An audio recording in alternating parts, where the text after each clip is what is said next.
out. Welcome back to another episode of Drive Through Penalty. I'm Sean. I'm here with my father, Craig. And this week we are going to be covering the Circuit of the Americas, the Texas GP, the Return to America. And as always, I'm excited for this one. I'm going to speak on your behalf, save you your breath. It's his favorite track. It's a lot of people's favorite track.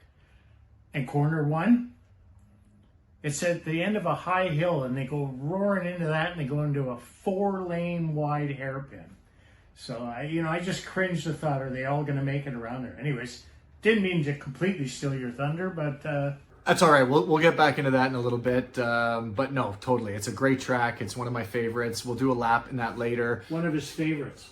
If you haven't seen our videos before, we typically cover last week's race. We talk about the upcoming race. I do a lap in my sim, and we also cover the F1 fantasy strategy going into that week. So stay tuned. We have a good video ahead of you guys. And please, if you like the videos, like and subscribe. It means a lot to us. Before we jump into this week's race, I think we have to give notable mention to George Russell with a fantastic win last week.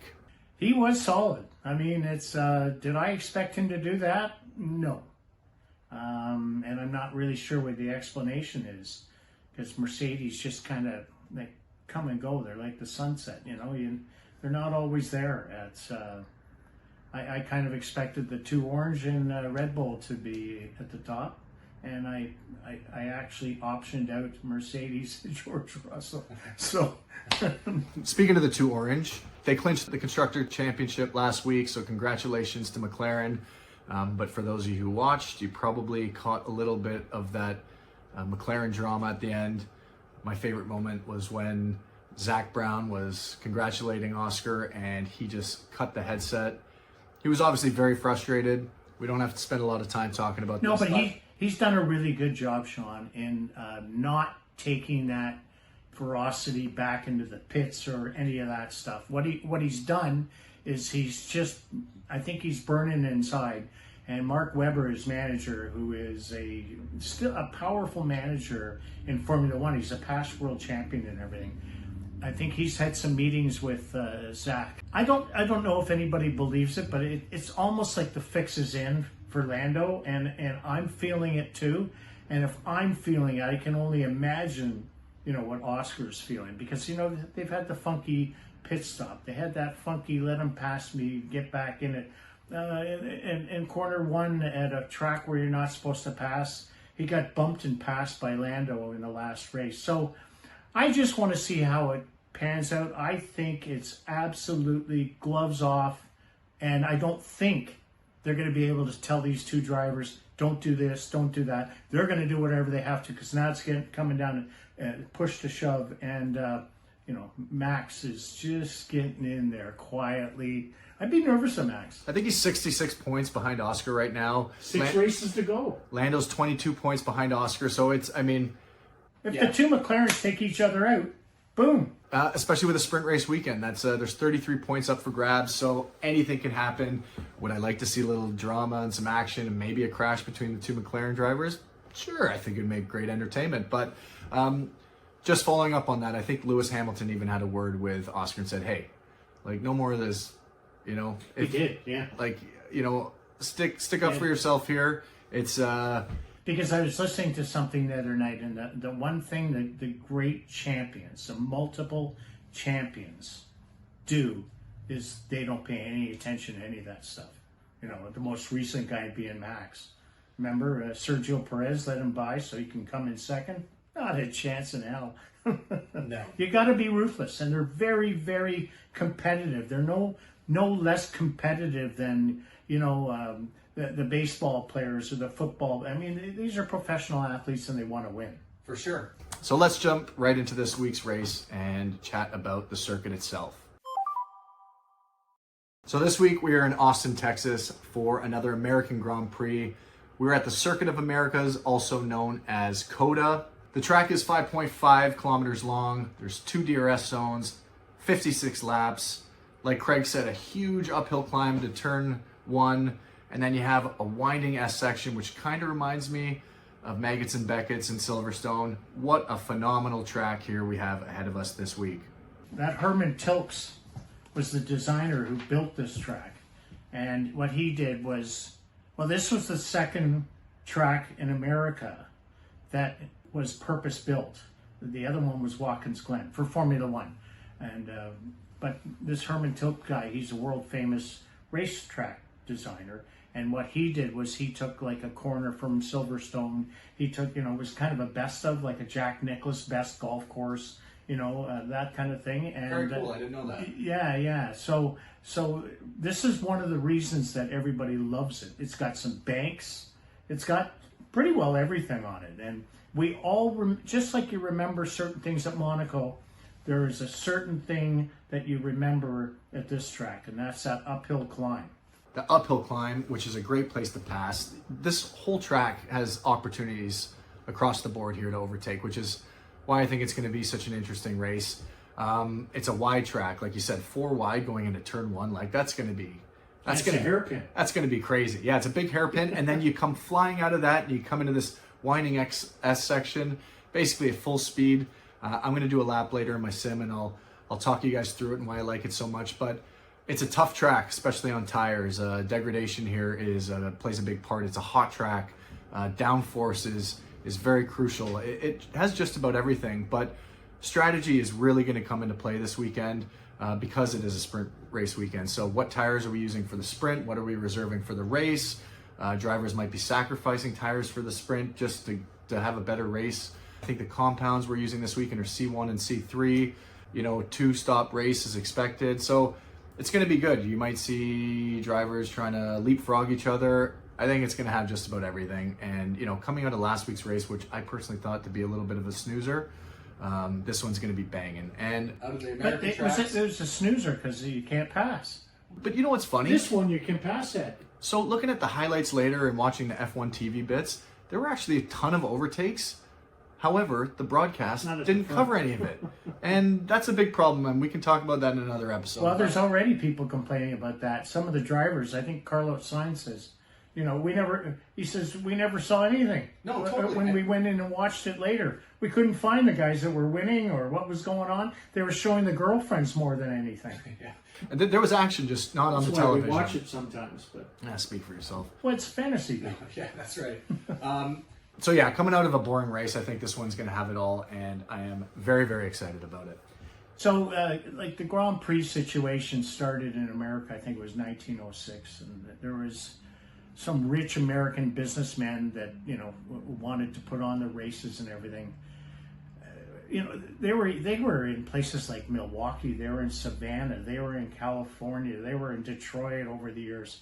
But they got into Watkins Glen. They built it. It was a course built for these particular races. It was built in 1961, and it ran through 1980. And yours truly went to 3 of those races, and it was crazy. But it was really dangerous, as they all were then. I think the last race I was at, one of the drivers went underneath the guardrail and decapitated him. I think we've mentioned it once before, but it started getting very unruly there as well. There's a sector in there called the Bog, and the Bog was the people that were stay at the Bog where you would think of them as motorbike gangs, and they were setting cars on fire and buses on fire. It was pretty unruly, so they ended up packing that in, and it took a while to get it back, and Bernie Ecclestone made a deal about Indy. Your buddy? My old buddy Bernie. And they got into Indy for a while, but then Indianapolis, the city, stopped paying a certain percentage of that $50 million that you have to put into it. But in 2012, that's when they opened up this particular circuit. Bernie Ecclestone made the deal in 2010. Took them a couple of years to build this track, but this one's a spectacular one. This one is spectacular, and not all the American races, in my opinion, are, which is why I'm happy that we have Texas, because you asked me last week, hey, Sean, you like them all, which ones don't you like? I think I said Mexico I'm not crazy about. So that's one of them. I'm not crazy about Miami. I'm not crazy about Vegas. And that leaves Texas, which is one of the greatest tracks here of all time. So, well, the other 2 are road courses. No, you're right. And I'm just happy. So the road courses, you get 90-degree turns, and you get walls.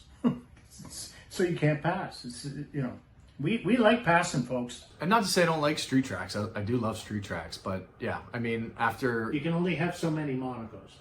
That's right, yeah. So this is going to be a great one. I'd say goodbye to Vegas. Wouldn't bother me a bit. To be honest. How about going to Nürburgring? Sorry, folks, I'm very repetitive on that one. So probably a good time for Sean to get into his car and show you how great this track is. Any preference on what I'm driving? Yeah, I think you're in America. Okay. Drive the Haas. Drive the Haas, okay. Let's get it. We are here at the Circuit of the Americas, also known as COTA. Signature uphill climb into the left-hand hairpin at turn 1. Just trying to hug the inside. And heading downhill into a swooping right-hander, taking a wide approach as we head into the series of corners that echoes Silverstone's, Maggots, and Beckett's. And downshift here as we spiral around this right-hander, winding into a left at turn 7, and into an uphill right-hander at turn 8. Opening up over the crest, flat out into a short straight. We are ready to apply some brakes as we approach a critical corner at turn 11, braking at the 75-meter board. Very crucial to get this right, as it shoots you into a long back straight, and that's the beginning of the second sector. All the way up into 8th gear here. And looking for the braking point at 100 meters. Difficult braking zone, applying lots of brakes. Another difficult right here. Just cutting the inside. Approaching a tricky left where the track wants to throw you off. Coming up into a fantastic long right-hander here that you must get right. Just hanging on. Approaching the final 2 left-hand corners, downshifting to 3rd. And we're about to downshift here again, all the way to 2nd gear, opening up that DRS, and that's a lap of Texas. Okay, Sean, thank you. I can see why Haas isn't doing very well. Come on, it was a pretty good lap. It's a fun one.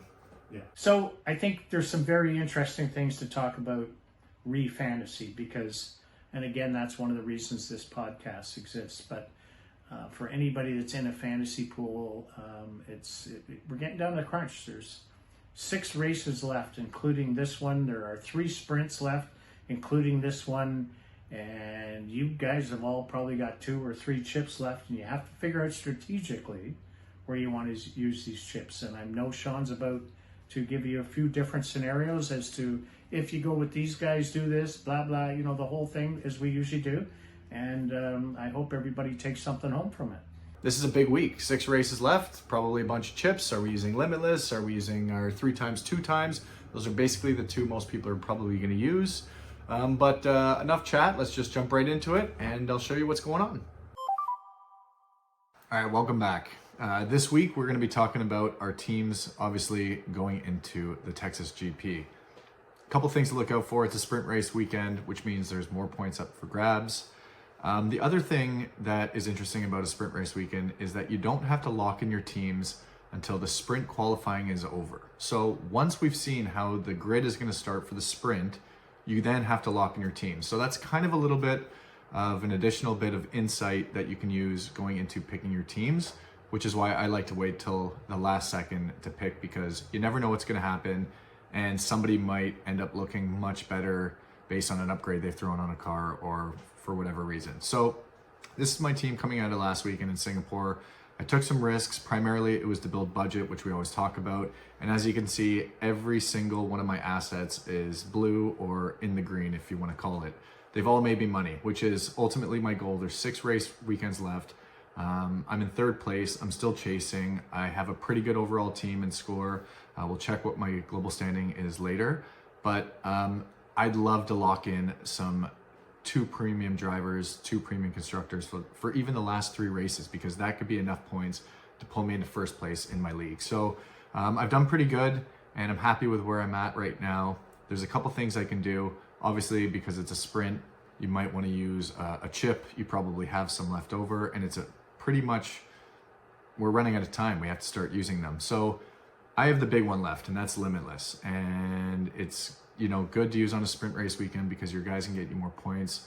Ultimately, it's the differentiator between the points you've scored and versus the points somebody who hasn't used a chip has scored. So you want to maximize those to increase your gap. And I have a feeling there's some guys in my league this week that are going to use this Limitless chip, which is a reason I might not, and save it for another one and just hope that something bad happens.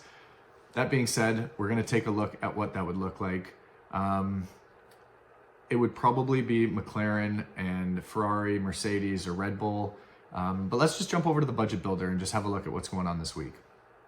Top premium constructors, Mercedes, they need to score negative 37 points for that maximum increase. Red Bull, negative 29. Ferrari, you know, that's a 60 plus point differentiator there. They have to score 35 points in order to get the +3, and McLaren 57. I think that's doable for all of these teams, especially given it's a sprint weekend, but we'll make that decision later based on the budget we have left. Looking over at the tier A, Russell coming out of his win, a good asset to have on your team. Verstappen, I already have. Again, still not sure about the Ferrari guys. I don't think they're gonna have a good weekend this week, but of course you have to look at Orange, Norris, and Piastri. They're obviously guys that are going to be in the points this weekend, and they're fighting for a title. That being said, Piastri does need 93 points in order to increase budget by the 0.3 million, and that's going to be tricky depending on what happens. So because I don't have him right now, I'm probably not going to put him back in. It would either be Norris or Russell, but again, more importantly, our tier B drivers, Sainz, Alonso, Lawson, Gasly, Colapinto, Behrman, Bortoleto, Antonelli, and Tsunoda all would need just 16 points to increase the maximum 0.6. And if we look back at our team here, we have 4 of those assets. Where's Hadjar and all that? Hadjar's a little bit lower at 19. I still think that's reasonable, but if I'm not going to rock the Limitless this week and I'm going to make a couple changes, I'm going to keep Verstappen in here just as a differentiator. I'm probably going to sell Hadjar right now, and I'm going to do something a little bit different. We're going to throw Mercedes in, jump in for the drivers, and finally I can put Kimi Antonelli in and lock in my 2A, my 2 light, whatever you want to call it, team. And I feel pretty confident about this. So if I'm not using Limitless, I'm probably going to be using that. I've already used my 3 times multiplier. So, you know, this is pretty much what I'll do depending on what happens in the practice. And looking ahead at the schedule, the next sprint race weekend is going to be in Brazil. If I don't use my Limitless there, I'm definitely going to be using my no negative. So I really have to decide what I'm going to do, because we know absolutely anything can happen in Brazil. The rain can completely change the outcome of a weekend, and I'm probably going to want to use that no negative that week. If the weather's looking nice, I'll luck out and I can use my Limitless, but we'll see what happens. If you have any questions, please let me know. Drop your teams down below. I'd love to see it, and good luck. Again, as I always say, keep what you want, get rid of what you don't.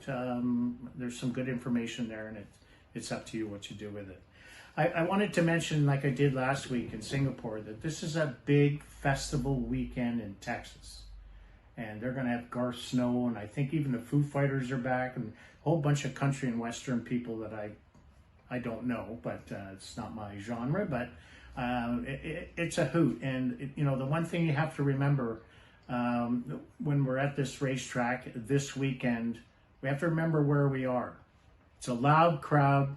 The track has attitude. It's noisy, it's bumpy, it's rough, it's unpredictable. This is Formula One Texas style.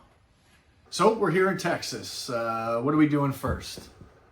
Well, you probably want to do the barbecue. Then you probably want to go to the shooting range. Strap in for a big weekend. Again, thanks again for watching as always. If you did like the video, please like and subscribe. And yeah, we're here in America. Yahoo!